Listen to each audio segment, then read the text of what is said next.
ရင်ငါတိုက်ပလောမျိုးနဲ့မှာအချက်ဖက်စစ်တပ်ဆွဲထားရတောင်ခေါင်းလောင်းကျေးရစစ်တပ်စကန်ကိုKNNပူပေါင်းတပ်တွေကတက်ကိုက်သိမ်းပိုက်လိုက်တယ်လို့KNNတမဟာလေအထူးတပ်ဖွဲ့ပြန်ကြားရေးကရန်ကုန်ခေတ်ကိုပြောပါတယ်။ဒါကတော့ဖေဖော်ဝါရီလ19ရက်နေ့မနက်9:00နာရီလောက်ကစပြီးKNNတမဟာလေအထူးတပ်ဖွဲ့နဲ့တဝဲအမျိုးသားလူမျိုးရေးတပ်တော် DNL တို့ပူးပေါင်းပြီးပလောမျိုးနဲ့တောင်ခေါင်းလောင်းကျေးရစစ်တပ်စခန်းကိုစတင်တိုက်ခိုက်ရမှာမနက်8:00နာရီလောက်မှာတော့စခန်းကိုသိမ်းပိုက်နိုင်ခဲ့တယ်ဆိုပါတယ်။အဲဒီလိုတိုက်ခိုက်မှုအတွင်းစစ်တပ်ဘက်ကပုံကတော့တီးတီးတိတ်ကုန်ကြတဲ့အပြင်ကျန်တဲ့စစ်သားတွေအကုန်လုံးကတော့တရားရတဲ့သူတို့စစ်သားတွေနဲ့အတူထွက်ပြေးသွားကြတယ်လို့ပြောပါတယ်။အဲဒီနောက်KNLပူပေါင်းတပ်တွေကစစ်တပ်စခန်းနဲ့နေမြေရှင်းရေးတစ်ခါတည်းလုပ်ပြီး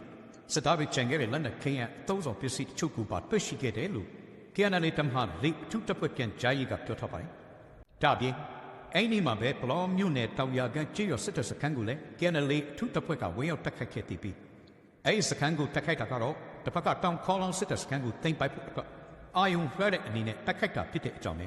အဲ့ဒီဘက်မှာလည်းစစ်တပ်ဘက်ကတတတော့ဦးတေထားသေးတယ်လို့KNLတပ်မဟာလေအထူးတပ်ဖွဲ့ပြန်ကြားရေးကရှင်းပြထားပါတယ်လက်ရှိပလောမျိုးနယ်မှာတော့တော်လိုင်းတပ်တွေထိန်းချုပ်ထားတဲ့နေမီနဲ့